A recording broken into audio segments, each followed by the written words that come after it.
Hello, my loving children. You all are welcome to our history class.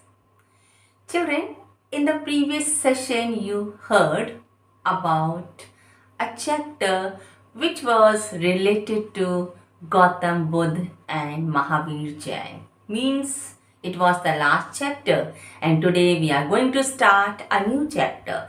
So, before we start a new chapter, let's see few points of the previous chapter in which you were explained about Gautam Buddha and Mahavir Jain, their teachings because they wanted to change the society and because the religious rituals were so rigid which was very difficult for the people to follow. You were also explained about the stoops. Do you remember, children? Yes, it was related to him. And which ruler paid more attention in the construction of stoops? Everything was explained to you in the last chapter. You were also told about the Brahmanical text, the Mahabharata, a great epic. Means the topics were related to the incidents which are mentioned in the epic, the Mahabharata. You were also told about the religious beliefs and practices which were prevailing in different periods. With this, when we are talking about the religion, our today's chapter is Bhakti Sufi tradition. धार्मिक आस्थाओं की परंपराओं की बात जब हम करते हैं उन्हीं के परिप्रेक्ष्य में हमारा आज का चैप्टर है भक्ति सूफी परंपराएं।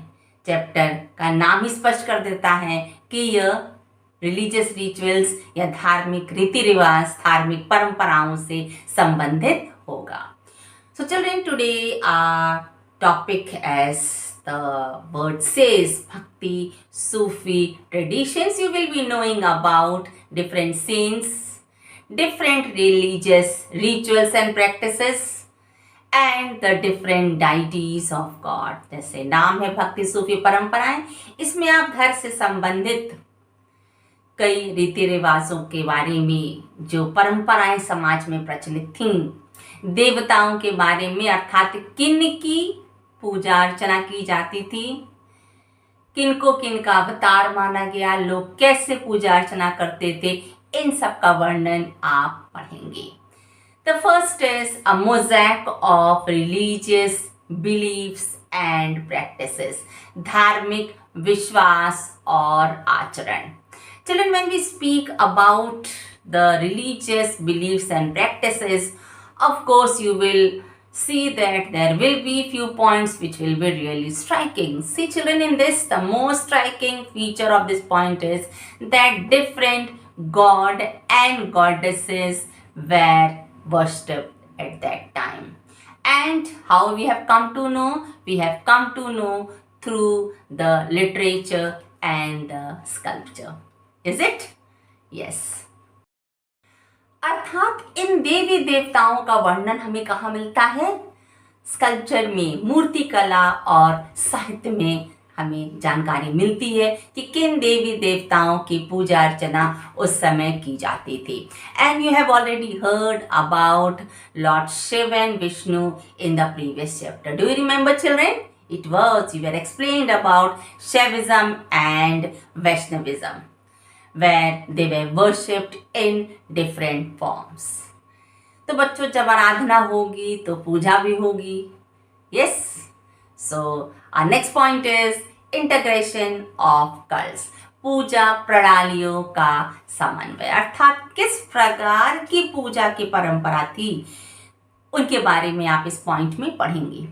Children, according to the historians, the development had two process of work. The first was that expansion of Brahmanical ideas, which was done by preserving the Puranic text. Means you have been told in the previous chapters the hurdles, the problems the people faced, the scholars faced to write and preserve the scriptures. आपने पीछे कई विषयों में सुना है कि इन जो भी हमें जानकारी पीछे के समय की मिली उसको लिखना और उसका संग्रह करना एक सिस्टम से बहुत ही कठिन कार्य था, क्योंकि बच्चे उस समय आज के तरह साइंस एंड टेक्नोलॉजी विकसित नहीं थी। सब कुछ मैन पावर पर ही डिपेंड करता था। ठीक है, आज तो हमारा अधिकतर काम मशीन कर देती है, टेक्नोलॉजी कर देती है, लेकिन उस समय हमें सब कुछ खुद ही करना पड़ता था। And the second was that the Brahmans what did they do, they excluded the women and the Shudras. What happened? What did they do? They did not, means they say that they should not, they have no right to read the Vedas. Means स्त्रियों और शूद्रों को वेदाध्ययन का अधिकार प्राप्त नहीं था. They were not supposed to read the Vedic scriptures. So children, in this we can see to one example that in Odisha at Puri, the principal deity was a form of Vishnu. मतलब आराधना पूजा किस प्रकार किसकी की जाती थी, उसमें उड़ीसा में पुरी एक स्थान है जहाँ विश्व आराध्य देव के रूप में जगन्नाथ, जिनको मतलब उस देवता का नाम जगन्नाथ है, लॉर्ड ऑफ वर्ल्ड, 12वीं सदी में विष्णु के रूप में, मीन्स उन्हें विष्णु का रूप माना गया. He was in a form of Vishnu and he was worshipped. And for this you can see the figure 6.3 on page 142. 142 पर आप फिगर देखेंगी जहाँ बौद्ध देवी मरीचि की मूर्ति है, आप अपने बुक में देख सकती हैं. Means it was she was a local deity and it was recognized as a form of Vishnu, जिन्हें आप कह सकती हैं कि उन्हें भी विष्णु का रूप माना गया. Not only this, same way Vishnu was also visualized in different form of other parts of the country.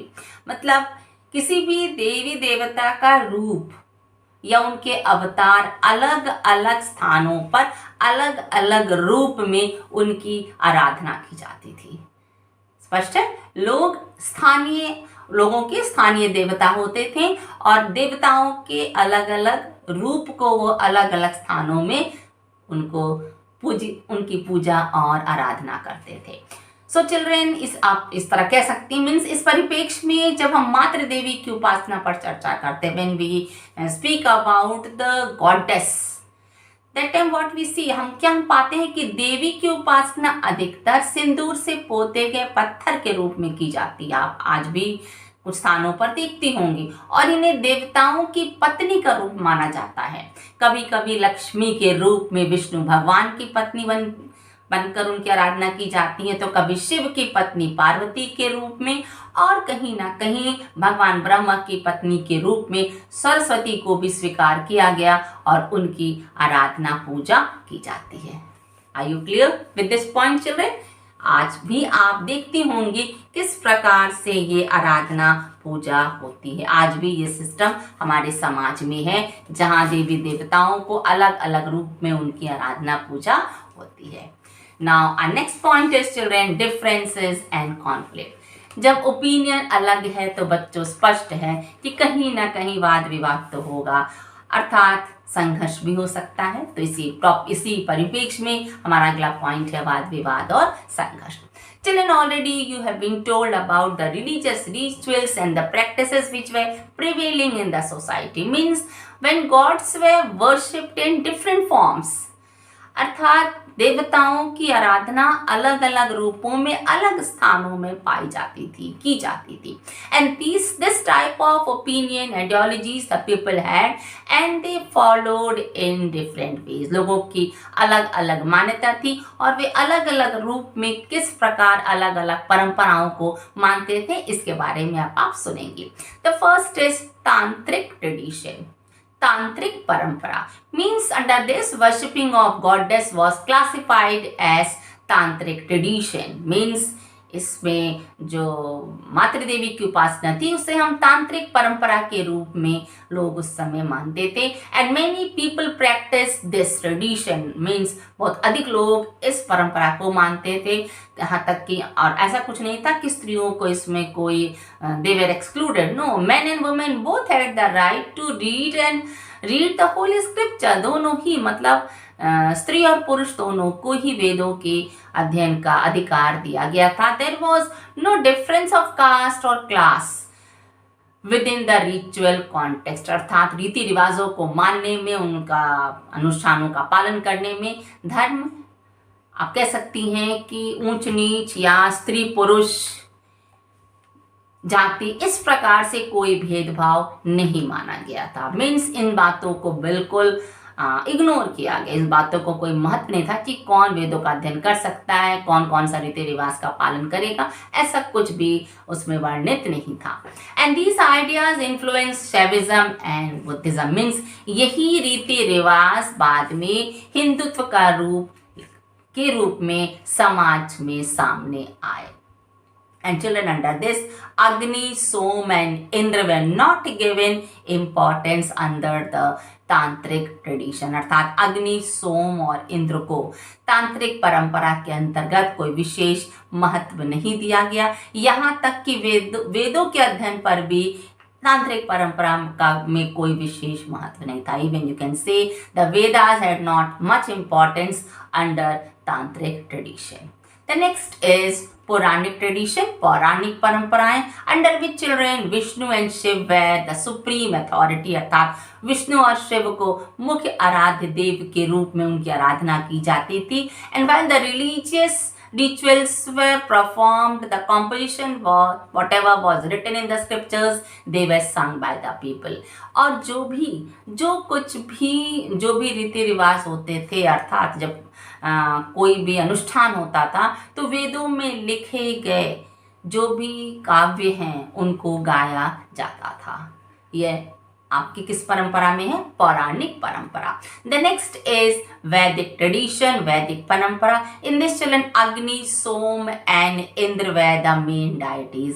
अग्नि, सोम और इंद्र, इन देवताओं को मुख्य रूप में इनकी पूजा आराधना की जाती थी. And they did not follow other rituals, वे अन्य परंपराओं को नहीं मानते थे. According to them yajna should be performed and mantra should be sung by the people. उनके अनुसार ये था कि यज्ञों का करवाना आवश्यक होता है और उस समय लोगों को जो भी काव्य हैं, जो भी कुछ ग्रंथों में लिखा है, उसका गाया जाना लोगों के द्वारा आवश्यक है.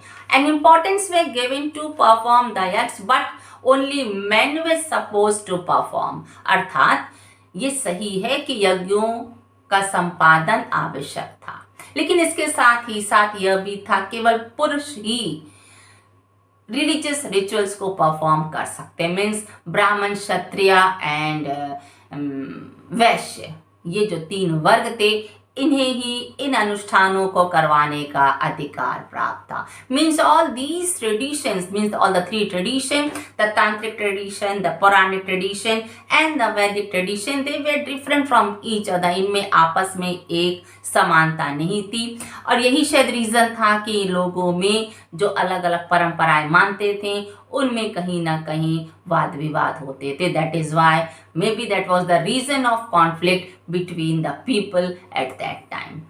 And the children, you also must be knowing about the tradition of bhakti. The next is about bhakti, which was prevailing from many years. Means it was existing from thousands of years. अर्थात भक्ति की जो परंपरा थी, इसके बारे में भी आप जानती हैं, आपने अपने बुक्स में हिंदी में खास करके पढ़ा होगा. In which the devotees used to go to the temple, they used to chant the devotional hymns and the compositions. अर्थात उस समय जो भक्ति भावना लोगों की थी, जहाँ वह अपने आराध्य देव की उपासना करते थे, तो वो मन मुग्ध होकर उन पाठों का गायन करते थे, पाठों को पढ़ते थे और लीन हो जाते थे भक्ति भावना में. अर्थात बड़ी शुद्ध बुद्ध होकर भक्ति भावना से देवी देवताओं की आराधना की जाती थी, उनकी अर्चना की जाती थी. So related to this you must have read in your Hindi subject also. I think so. You all must have been told, and I know it is because in our times we have read. हम लोगों के समय में भी हम लोग ने ऐसे बहुत से कविताएं पढ़ी, खास करके मीराबाई, जहाँ तक मुझे याद है कि किस प्रकार वो अपने आराध्य देव की अर्चना में, भक्ति में मनमुग्ध होकर, लीन होकर उनकी उपासना करते थे. That was the part of worshipping which was seen among Vaishnavism and Shaivism sect. मतलब ये वैष्णववाद और शैववाद की पूजा अर्चना का एक भाग था, एक तरह था. मतलब कि इस रूप में अर्थात भक्ति भाव में लीन होकर, शुद्ध बुद्ध होकर भी लोग अपने देवी देवता या आराध्य देव की उपासना करते थे. So children, whatever it is, we have difference of opinion, people follow different types of rituals, but still we all believe in one God. हम अलग अलग धर्मों के मानने वाले हैं, अलग अलग देवी देवताओं की पूजा अर्चना करते हैं, लेकिन हम भारत में रहने वाले भारतीय इस बात पर विश्वास करते हैं कि ईश्वर एक है और हम उन्हें अलग अलग नामों से बुलाते हैं. हमारा ईश्वर एक है. Is it? Yes, children, we all believe in one God, and God is all merciful. Thank you, class. God bless you.